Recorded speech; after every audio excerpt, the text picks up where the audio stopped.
You ready? Where's my agenda? Leave it somewhere. Okay, good morning. I'd like to welcome everybody to the January 25th, 2024 Board of Public Works and Safety meeting. Roll call, please. Here. Here. Here. Are there any conflict of interest statements? No, sir. No. Okay, number 4, approval of the minutes of the meeting of April 6th, 2023 and January 18th, 2024. Motion to approve those minutes. I second. All in favor, say aye. Aye. Number 5, bid opening for a 10-foot portion of vacant land at 6110 Calumet Avenue.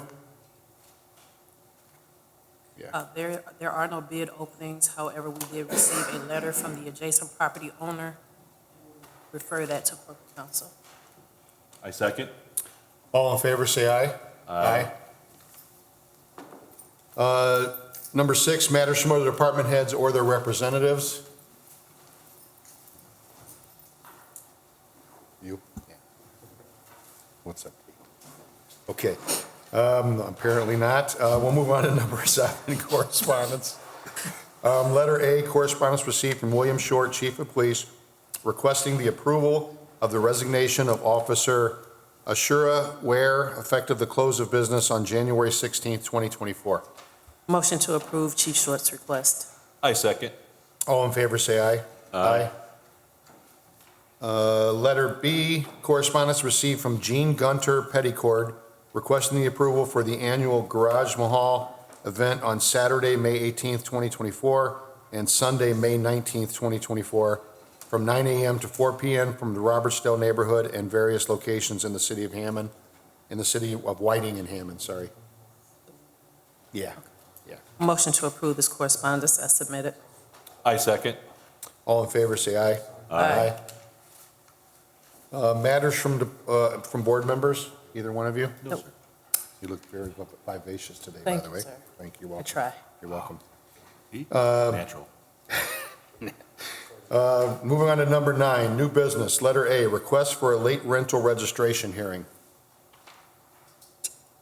And let's see. Motion to set that date for February 2nd, 2024. I second. All in favor, say aye. Aye.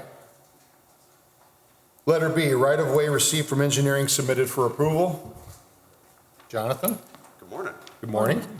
So basically, this is just the small cell tower that they installed a few years ago. They're actually just removing them. So there's no closures, no nothing. They're just literally pulling the pole out of the ground and filling the hole with dirt and done. Okay, thank you. Motion to approve the right-of-way permit. I second.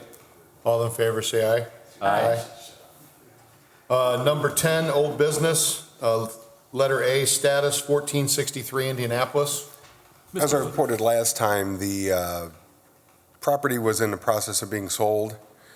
There have been emails exchanged with the legal team of, I'm assuming, the seller. We can only assume that the seller told the new owners that the property's on the demo list. We have not heard from anybody, so my recommendation would be we just move forward with our demolition process. We'll just approve, we're not doing anything, it's already There'd been be approved, nothing, right? yeah, right. Okay, so no action required today? No action required at this point. Okay, Okay. thank you. Moving on to letter B, status for 1315 170th. Yeah, the inspector couldn't be here today. We're asking for status on 229. Motion to set this matter for status for February 29th, 2024. I second. All in favor, say aye. Aye. Letter C, status for 6333 Garfield, demolition status. Okay, Before they begin, I did speak with them in the hallway. There's obviously an issue with communication. I was able to provide Dad with a business card today so we can get the demolition inspection completed. And I do believe Commissioner Farrell's got some report on the property and the condition. I know they have some too, so. okay. Good morning. Ma'am, can you have them come up? Yeah, I want to make sure they can, I want to make sure they know what's going on. Okay, Nick, you can go ahead now. Yeah, so I spoke with Inspector Batista in regards to an update for the property. He did state that they removed the vehicles from the front yard. However, there was nothing cleaned up in back, or that stuff is kind of still in the same condition and situation it was in. That's really the only update he had. I'm assuming you paid for the demolition inspection the last time we were here, sir? Oh, yeah. Yeah, so if the demo inspection is paid for, then like Bill said, he can work on scheduling that walkthrough with them. So, I would be okay setting over for about 30 days to see where we're at, if we can get the inspection done, and then a report generated, and then we'll have a better idea of what the interior conditions are looking like, and then what they need to do to move forward there. Okay, ma'am, if, Okay, I wanted to let you know that yesterday, a few days ago, my son helped me with the wood and got rid of that. And so we picked up all of that from the wood in the backyard, and the washing machine and the stove. I put out in the alley. Last week, I explained it was too heavy, it was freezing, I was stuck, I couldn't really do anything about it. But then it started to thaw out a little bit, and so we were able to move it. And this morning, I checked, and it's gone. Somebody picked it up. okay, ma'am, if you could let her know that we are aware that the weather was extremely cold, so we're willing to give her some more time on the cleanup. And we're thinking maybe February 29th as a date, is that okay? Yeah. Is that good? And so what, cleaning up for what now? Nick, there's some more stuff in the back. Can you please let them know what that is? Yeah, well, the last time, I'm not sure the date that Abel had went by. He's doing electrical permanent inspections and, traveling throughout the entire city to take care of those. He did get opportunity to go by there. If she's cleaning up the property, obviously, the goal is to have the entire exterior in a presentable condition. So that's why, There's a little bit left, but most of it's clean. Okay, and that's fine. At this point, and which was my main concern from the start, was the condition of the interior of the property was because of what we found in 2013.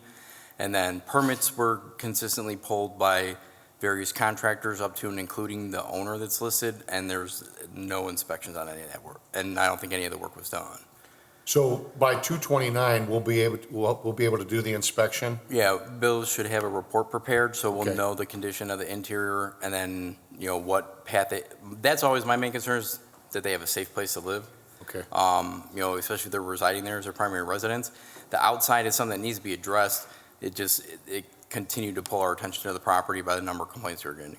And so the fact that she is improving out with the exterior of the property is fantastic. We wish that she would continue that.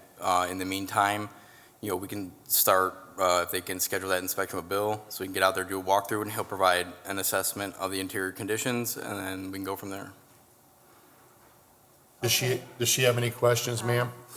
The other thing, the one more thing, is that I got a paper, it's a green paper, a notice that something about the fence, that I had 10 days to fix the fence, and I can't afford it, and I prefer waiting to spring. So I don't have the money to hire maybe Rob. someone to do the fence. So between the time this order was started and today's date, we have a new third district inspector. So Abel, who was handling the property conditions and the citations previously, has moved into our chief electrical inspector position, and Rob Schultz, our new third district. So he may have went by the property, noticed the conditions of the fence, and put a warning tag, on the garbage can, which is standard policy whenever you come across those situations. So I'll talk with Rob and let him know that this property is already in the process of being addressed through the Board of Works. So she has no fear about that? No, it's the Okay. fence condition will be something that'll be addressed in the demo report. Okay, that's fine.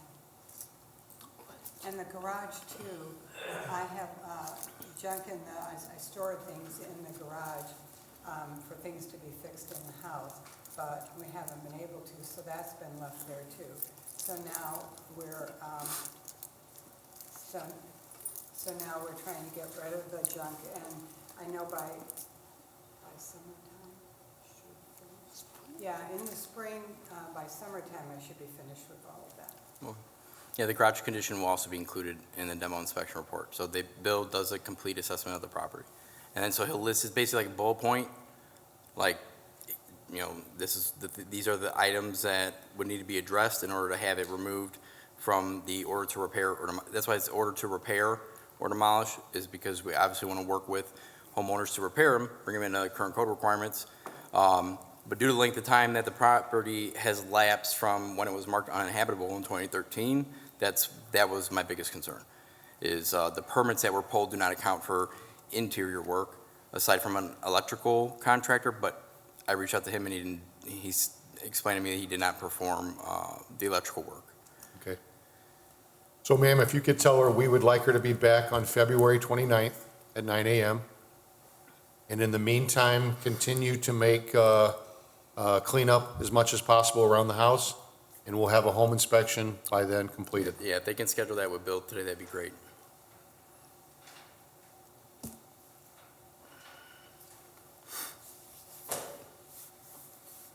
Okay. And something, what did you say about the electrical? That there was a permit was pulled by a licensed contractor. I don't know what you mean. So a permit is when a contractor is hired by a owner to perform work at that property address, they come in with a contract, apply for a permit, and then we issue that permit based on, the necessity for it. So an electrical contractor came in, obtained a permit, but then no inspections were entered in the system, and we called him and he said he didn't do the work.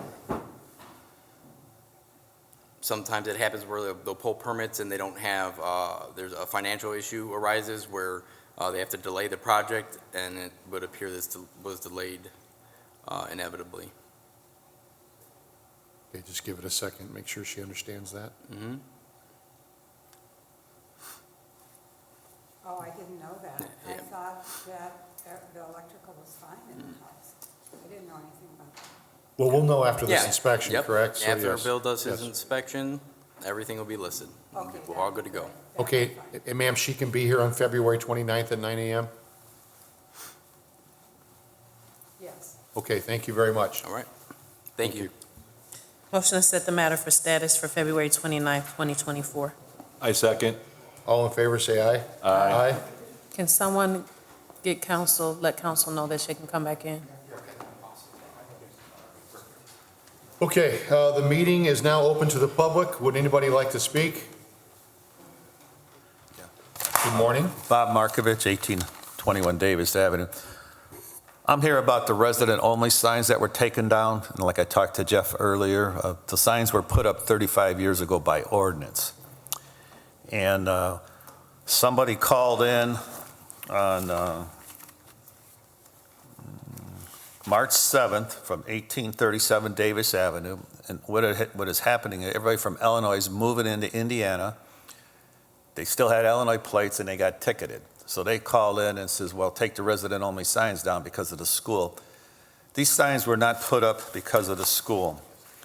At the 1800 block of Davis, there's 3 6-unit apartments for a total of 18, 1 3-unit for 3, 1 15-unit for 15 at 1805, and 1 15-unit at 1750. So that's a total of 51. There's also 5 2-units, duplexes there for 10. There's a total of 61 apartments there with no off-street parking. My son and I went to the Memorial Day Parade at the Mohawks. We came back. There was no place to park on the 1800 block of Davis. We had to park in the alley. There was 15 Illinois cars parked there. And they keep going. One guy's been there over 2 years. We need to change the ordinance that once the landlord hires somebody, they got 60 days, 30 days for them to change their license plates, because they don't want to do it. And the city or the state of Indiana is getting screwed on not having to pay the license plate fees. They keep it in Illinois, it only costs them $50. So the board took action on March 9th to take the signs down. I talked to Felix. I says, well, why'd you take them down? He didn't have an answer. He don't know why. He was told to take them down. And it was done by ordinance to put them up. I talked to Kowinski. He checked into it. He says, yeah, it was done by ordinance and we'll get it taken care of. And here it's going on 10 months and nothing's been done. So I just want to know when we can get the signs put back up. Tom Strabowski's been doing a good job coming there and ticketing the Illinois plates. They just take them to the window, tear them up, and throw them on the ground, you know. And like I says, if an ordinance needs to be done that says that when the landlord hires somebody, there's one apartment there at 1820 Davis Avenue. There's just one of the apartments. They got 3 cars, 2 out of the 3 are Illinois plates. And they've been there over a year and a half. So I saw here on ordinance 24-2 at the council meeting on January 22nd that they had it in there that the resident-only parking signs, and it says remove resident parking in the 1800 block of Davis. Well, it's crossed out, so I guess they took it off, but this is still in effect. So I just here to get the signs put back up. I don't want to know what you can do. I mean, I was told that the Board of Public Works is safety, and it is a safety issue, to be honest with you. And like I says, these people moving from Illinois, they don't change their license plates. And like I said, Mr. Bobby's been doing a good job ticketing him. And I just want to get it taken care of. And when I saw this at the council meeting on Monday night about this 94-2, that's why I'm here. So I figured maybe they can address it and get it taken care of. And that's what I'm here to get it all straightened out. Okay, so the only thing I can tell you is I think we need time to look into this. So we'll start looking into this right away. I'll check into it and find out when they were taken down, why they were taken down. I know you said Captain Strabowski is writing tickets, but all he's doing is giving reciprocity warnings, which don't mean a whole lot. Right. They're basically a warning that we're starting to watch you and you have 60 days. So I don't know if he's writing some other kind of ticket, but I don't know of any other ticket he It's can almost like a waste of time because you don't get any money out of it. I mean, reciprocity, you probably heard this, it's a cat and mouse game. They go to court and they say they have a reason to be there because they're caring for somebody that's elderly or some other reason. So, but we'll look into it, I promise you. Well, I'm looking at the city ordinance. If you live in Hammond and you got a car, it's by law that you're supposed to register that car in the city of Hammond. That's by ordinance. I wouldn't disagree with you on that. None of them, I mean, every one of those cars could be ticketed. Mine has a city sticker on the back, all my cars there. All these other cars, they're not even registered. Even if there wasn't not resident-only parking signs. If you live in Hammond, you got to have it. None of them still have Illinois cars. They got Illinois driver's licenses. You know, I got a guy living there, and I don't know. He takes his kid to go to school at Franklin, I guess, just so he can, go to school there. It don't cost him anything. But why it was taken down, nobody's got an answer. You know. Well, I'm personally going to look into it, and I'll get a hold of you. Yeah, get a hold of me. I'll get a hold of you personally. I mean, I'm not lying about anything. I mean, I got all the paperwork and I everything. understand. Like I said, I'll get back to you as soon as I can, and I'll get a hold of you directly. But like I said, 1837 Davis, can the residence parking only sign be taken down? The reasoning for the sign was for Clark High School. The school has been closed for years. Makes 0 sense people getting ticketed for literally just visiting family, most of, and then it doesn't stop anymore. He's the one who was getting ticketed with Illinois plates. They finally went ahead and put Indiana plates on it, but there's still, like I says, 10 or so Illinois cars over there. Okay. So, I mean, I want to thank you, but, it's by ordinance. I gotcha. They took it off the ordinance on 94-2. They were going to say remove resident parking 1800 block. They crossed it out. They took it off. So it's still a valid ordinance, but, it needs to be put back up. Okay, I'll look into it and I'll get a hold of you, okay? Yeah, I appreciate it very much. You're welcome. Thank you very much. Okay, you're welcome. The meeting is still open to the public. Anybody else like to speak? Chris, Jonathan, you guys good? Chief, you good? You guys are doing a good job. Okay, thank you. Thank you, Chris. Motion to adjourn. I second. All in favor, say aye. Aye.